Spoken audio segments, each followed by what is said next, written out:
سلام كورات خطاتلتي خميس أن يحكم لكم نحزي نباهم زحرنا يوم قدستي معبالتات كم صعب وقربنا لنا كتكاتو لنا نعدم نحزي أب معرب تقراي حدش قنا تولع كم زلوز قلت زرزر معبالة بس يحنا لهم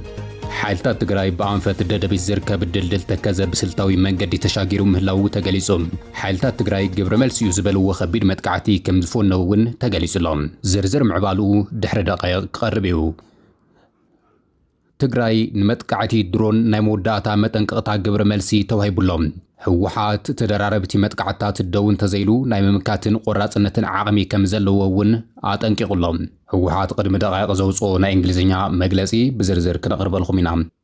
أب كتما مقلا خبيد دمسنا تاوغي تسمع لهم من محدار دحنة تا كتما دما هزوص مجلسي أوصي لهم بتماسالي درونات أبي أب كتما عدقرات سعوق مزنبايا كايدا كم زلوا تقليس لهم بيت مخرج كللات أديس أبا أكل أوروميا كتخون وسينو أب كتما أديس أبا دما خلي حنفشفيش تفتير لهم ليك أن أورومون تخفافي لهم تبهيل له زرزر معبال وحزن هيلونام إيرتران جبسن إثيوبيا كبقيح بحرين مقلال أب سرح لزلوا ساعات جبوتي بأنصارو إثيوبيا أب وحسنة قيح بحري إذا كتأتو تسوي عام زينا جبوتي تساويت مس إسرائيل زتحازن أزر عربي خوين له بزرزر كان قرب الخمينام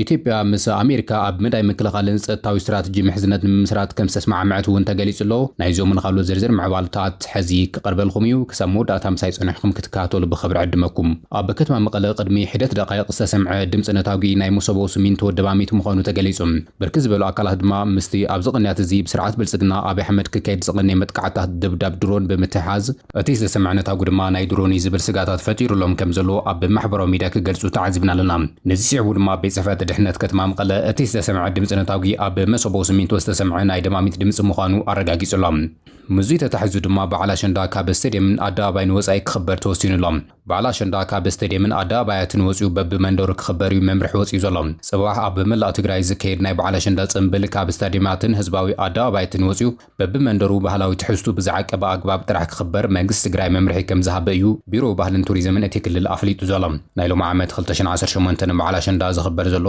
ኣብ ትግራይ ከቢድ ፖለቲካውን ጸጥታውን ጸቕጣ ሓይሉ ስጋት ደመና ኩናት ኣንጸላልዩ ኣብ ዝቕጽለሉ ዘሎ እዋን እዩ ካብዚ ሓሊፉ ድማ ኣብ ልዕሊ ንእስቲ ዘውዳ ሃፍቱ ዝበጽሐ ኣሰቃቂ ቅትለት ፍትሒ ዘይተረኸበሉ ብምዃኑ ኣሸንዳ ብጸሊም ዝብል ጎስጓስ ክካይድ ይቐንዩ ብኣንጻሩ ግን ኣብ ኣዲስ ኣበባ ነቲ በዓል መዳመቂ ተባሂሉ ካብ ምምሕዳር ኣዲስ ኣበባ ኣስታት 100 ሚልዮን ብር በጀት ተሰሊዑሉ ከም ዝካየድ ተገሊጹ እዩ ሚስጥራዊ ሓበሬታታት ከም ዘመላኽትዎ እቲ ብሙዚቃ ድግስ ተዓጅቡ ዝካየድ በዓል ብቀጥታ ከም በዓል ዳንኤል ክብረት ብጥቡቕ ዝከታተልዎ ከም ዝኾነ ተገሊጹ እዩ እቲ ድሙቕ በዓል ኣሸንዳ ደቂ ትግራይ ኣብ ትግራይ መልክዑ ክሃስስ ብዕቱብ ይስራሕ ከም ዘሎ ድማ ይግለጽ እዩ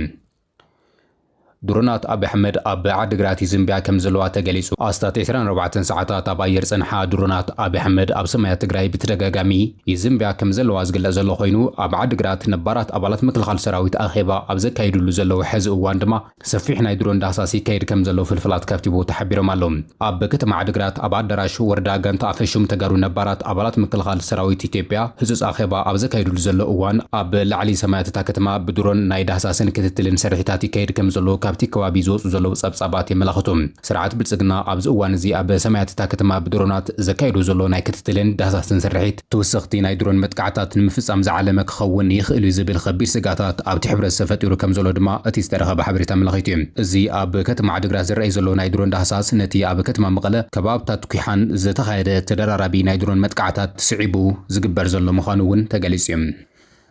حوحات إن دبدب درون عبزهبو ملاش عقل مقبارنا كم دخام قوصر يقبأن يلوم تعجستي وسنا لو زبلاتي مجلسي تدراربتي متقعتات دون تزيلون حزبنا نجزاتنا ناي مكلخال عقل من قراص انتن علنا كبلي حوحات تنقيو ظلام بلو معلات بحوحات زمراح بيرو قدات كوميونيكيشن تግራይ ኣብ ዘውጾ መግለጺ ስርዓት ብልጽግና ዘካይዶ ዘሎ ተደራራቢ ናይ ድሮን ኣየርን መትቃዓታት ናይ ትዕግስቲ ወሰኑ ከም ዛዘመ ድሕር ምሕባር ዓቅሊ ምግባርና ከም ድኻማይ ቁጽርን ድሕር ምባል ትግራይ ንህዝባን ንግዛኣታን ናይ ምምካት ዓቅምን ቆራጽነት ኣለዋ ብምባልና ኣዲስ ኣበባን ኣህጉራዊ ማሕበረሰብ ጽኑዕ ናይ መወዳእታ መጠንቀቕታ ከም ዝሕለፈ ተገሊጹ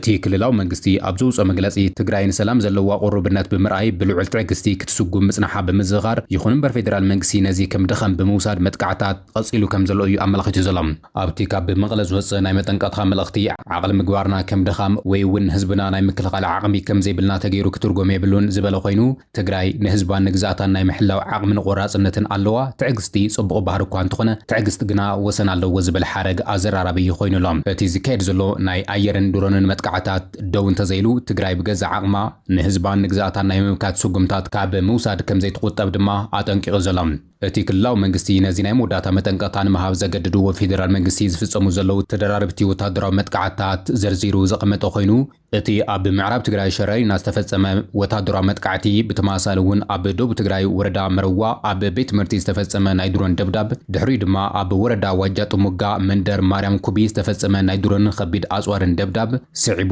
ኣብ ጥቓ መቐለ ዳንዴራ ዝተፈጸመ ናይ ድሮንን ናይ ውግእ ነፈርትን ደብዳብ ስዒቡ እውን ኣብ መቐለ ክፍለ ከተማ ሓወልቲ መሞና ብፍላይ ድማ ኣብ መምህራን መንበር ኣባይቲ ዝተፈጸመ ናይ ኣየር ደብዳብ 13 ሰባት ከም ዘቆሰለን እዚ መጥቃዕታት እዚ እቶም ኣብ መቐለ ዝርከቡ ሲቪላውያን ንባህላዊ በዓል ኣሸንዳ ኣብ ዝዳለውሉ ዝነበሩ እዋን ንበዓል ኣሸንዳ ንምዝራግ ብዕላማ ዝተገበረ ምዃኑ እዩ ኸሲሱ ዘሎ መንግስቲ ትግራይ ኣህጉራዊ ማሕበረሰብ ስቕጥኡ ክሰብር ከም ዘለዎን ነዚ መጥቃዕታት ብጽኑዕ ክኹንኖ እቲ ኩነታት ናብ ዝገደደ ውግእ ካብ ምእታው ቅድሚ ምብጽሑ ህጹጽ ዲፕሎማስያዊ ስጉምታት ክውሰድ ጻውዒት እዩ ኣቕሪቡ ዘሎ ኣብ ምዕራብ ትግራይን ደቡባዊ ከባብታትን በብዙሕ ኣንፈት ዝካየድ ዘሎ ወታደራዊ ስርሒት ይቕጽል ከም ዘሎ ጸብጻባት ኣመላኺቶም ኣብ ምዕራብ ትግራይ ወልቃይት ጸገዴ ሕሞራ ማይ ጸብርን በብዙሕ ኣንፈታት ዝካየድ ዘሎ ናይ ሓይልታት ትግራይ መብረቃዊ ወታደራዊ ስርሒት ይቕጽል ከም ዘሎ ካብ ግንባራት ዝወጹ ዘለዉ ጸብጻባት የመላኽቱሎም እዚ መጥቃዕቲ እዚ ኣብ ከተማ መቐለ ኣብ ልዕሊ ሲቪላውያን ንዝተፈጸመ ናይ ድሮን ደብዳብ ዝተዋሃበ ግብረ መልሲ ምዃኑ ድማ ይግለጽ ብመሰረት ካብ ግንባር ዝተረኸበ ሓበሬታ ሰራዊት ትግራይ ብኣንፈት ደደቢት ዝርከብ ድልድል ተከዘብ ስልታዊ መንገዲ ተሻጊሩ ከም ዘሎ ተገሊጹ እቲ ሰራዊት ንሓለዋ ዝነበሩ ድፍዓት ብዘይ ምንም ድምፂ ብምቆጻር ኣብ ልዕልተን ድልድል ተከዘ ተሳጊረን ዝነበራ ክልተ ኣርምታት ሃንደበታዊ መጥቃዕቲ ከም ዘካየደ እዩ ተፈሊጡ ዘሎ እቲ ውግእ ኣብ ወልቃይት ብሓያል መንገዲ ይቕጽል ከም ዘሎ ዝተገለጸ ኮይኑ ዘጊድ ሓንቲ ወረዳ ኣብ ትሕቲ ቁፅር መውዓላ ድማ እቲ ሓበሬታ የረድእ እቲ መጥቃዕቲ ብኣንፈት ሽራሮ ብዝነበራ ወታደራዊ ኣርምታት ዝተኸፈተ ከም ዝኾነ ድማ ተገሊጹ ብተወሳኺ ኣርሚ 70 ኣርሚ 13 ብኣንፈት ደቡብ ሱዳን መጥቃዕቲ ከም ዝጀመራ ድማ ተሓቢሩ እዩ እዚ በአንፈት ሱዳን ሕሞራ ክልል ቤንሻንጉል ጉሙዝን ዝካየድ ዘሎ መጥቃዕቲ ብጥሙር ሓይልታት ዝካየድ ዘሎ ናይ ሓባር ስርሒት ምዃኑ እቲ ጸብጻብ ኣመላኺቱሎም ኣብቲ ሰፊሕ ደባት መስመር ብከቢድ ኣጽዋር ዝተደገፈ ሓያል ናይ ተኽሲ ምልልስ ይካየድ ከም ዘሎን ናይ ሓይልታት ገስጋስ ይቕጽል ከም ዘሎ ካብቲ ከባቢ ዝተረኸበ ሓበሬታ ኣመላኺቱሎም ብልጽግና አዲስ አበባ ናይ ኦሮሚያ ክትኾን ብዕሊ ከም ዝወሰነ ተፈሊጡ ኣብ ትሕቲ ኸይዲ ሃገራዊ ምክክር ዝርከብ ቤት ምክሪ ክልላት አዲስ አበባ ሓበራዊ መቐመጢት ፌደራል መንግስትን መንግስቲ ኦሮሚያን ክትኸውንን እዚ ውሳነ እዚ ድማ ኣብ ቋም ሕገ መንግስቲ ክሰፍር ብኣብዝሓ ድምፂ ከም ዝወሰነ ምንጭታት ዜና ሓቢሮም ኣለዉ ካብቲ ሃገራዊ ምክክር ዝተረኸቡ ምንጭታት ከም ዝገልጽዎ ካብ ርእሰ ምምሕዳር ክልል ኣምሓራ ኣቶ ኣረጋ ከበደ ወጻኢ ኩሎም ኣባላት እቲ ቤት ምክሪ ውሳነ ከም ዝደገፉ ተፈሊጡ ቅድሚ ሕዚ እውን ካብ ዝተፈላለዩ ክልላት ተውጻጽኡ ወከልቲ ኣብ ዝተፈላለዩ ብርክታት ተዛትየምሉ ብዘይካ ናይ ክልል ኣምሓራ ወከልቲ ብኩሎም ተቐባልነት ከም ዝረኸበ ይዝከር እዩ ነዚ ሲዕቡ ድማ ኣብ መንጎ ህዝቢ ኦሮሞን ፖለቲካውያን ተንተንትን ዝተፈላለዩ ርእይቶታት ይንጸባረቑ ከም ዘለዉ ተገሊጹ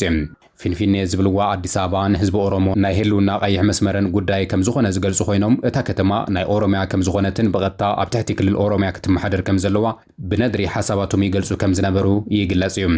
እቲ ጉዳይ ንድርድር ምቕራቡ እውን ኣብ ህዝቢ ኦሮሞ ዓቢ ቅሬታ ከም ዝፈጠረ ተገሊጹ አዲስ አበባ መቐመጢት ክልል ኦሮሚያ ኮይና ዝጸንሐትሎ ታሪክ ሓድሽ ዘይኮነስ ንዝሓለፉ 35 ዓመታት ዝነበረ ውሳነ ዝረኸበሉ ጉዳይ ከም ዝኾነ ድማ ይገልጹ ስለ ዝኾነ ድማ እዚ ተመሓላሊፉ ዘሎ ውሳነ ነቲ ህዝቢ ዘለዎ ናይ ውልቀ ምምሕዳር ሕቶ ሙሉእ ብሙሉእ ዘይምለስ እዩ ክብሉ ነቒፎም እዮም መንግስቲ ኢትዮጵያ ነቲ ሓቀኛ መሰል ሕቶ ንምሽፋን ዝጸንሐ ርእሰ ጉዳይ ከም ሓድሽ ኣጀንዳ ከም ዘቕረቦ ይኸሱ እዚ ጉዳይ ኣብ መጻኢ ፖለቲካ መዋቕር ኢትዮጵያ ምምሕያሽ እዋምን ዓቢ ጽልዋ ክህልዎ ከም ዝኽእል ይግመት ኣሎ ኤርትራን ግብፅን ኢትዮጵያ ካብ ቀይሕ ባሕሪ ንምግላል ኣብ ስራሕሉ ዘሎ እዋን ጅቡቲ ኢትዮጵያ ኣብ ውሕስነት ቀይሕ ባሕሪ ኢዳ ክትእቱ ጸዊዓ ጅቡቲ ኣብ ባብኤል መንደብ ዝገደደ ሓደጋ ክሳብ ዝኽሰት ክንጽበ የብልናን ዝብል ምሕሰንታ እውን ኣቕሪባላ ዕጡቓት ጉጅለ ሑቲ ኣብ መስመር ቀይሕ ባሕሪ ብፍላይ ድማ ኣብ መጻብ ባብኤል መንደብ ኣብ ልዕሊ ዝንቀሳቐሳ መራኽብ ንዘውርድዎ ዘለዉ ጸጥታ ስጋኣት ብዝምልከት ኣብ ባብኤል መንደብ ዝገደደ ሓደጋ ክሳብ ዝበጽሕ ክንጽበ የብልናን ብምባል መንግስቲ ጅቡቲ ኣጠንቂቑሎም እዚ መጠንቀቕታ ዝወጽእ ዘሎ ሚኒስትር ቁጠባን ፋይናንስን ጅቡቲ ኤልያስ ሙሳ ኣብ አዲስ ፎርቹን ትበሃል ማዕከል ዜና ብዛዕባ እቲ ኣብ ባብኤል መንደብ ኣጋጢሙ ዘሎ ጸጥታዊ ወጥሪ ኣመልኪቱ ኣብ ዘርግሑ ጽሑፍ እዮም ንሱ ኣብ ባብኤል መንደብ ኣብ ልዕሊ መራኽብ ዝግበር ዘሎ መጥቃዕቲ ከምኡ ድማ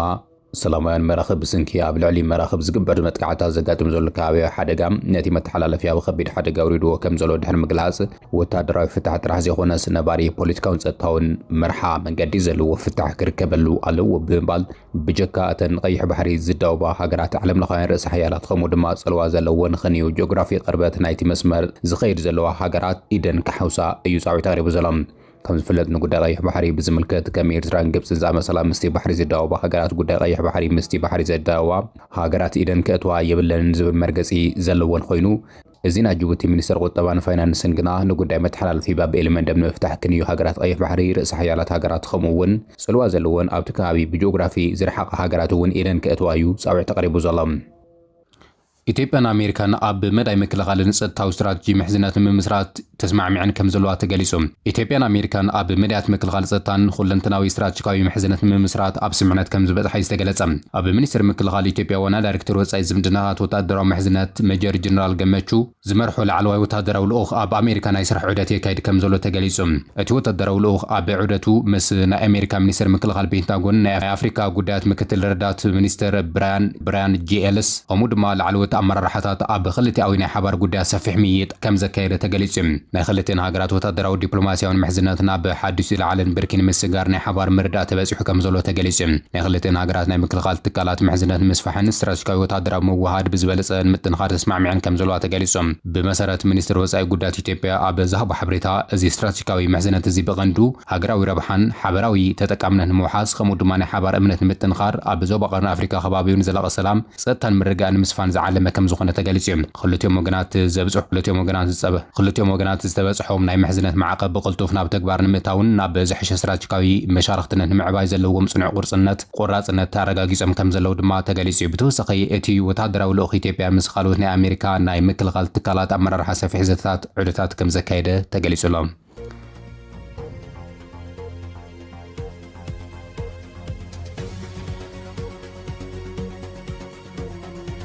ሎሚ ናባኹም ዘዋርናዮም ዘርዝር ምዕባለታት ነዚኦም ይመስሉ ነይሮም ሓቢርኩምና ስለዝጸናሕኹም ኣዝና ነመስግን ቻናልና ሰብስክራይብ ብምግባር ተኸታተሉ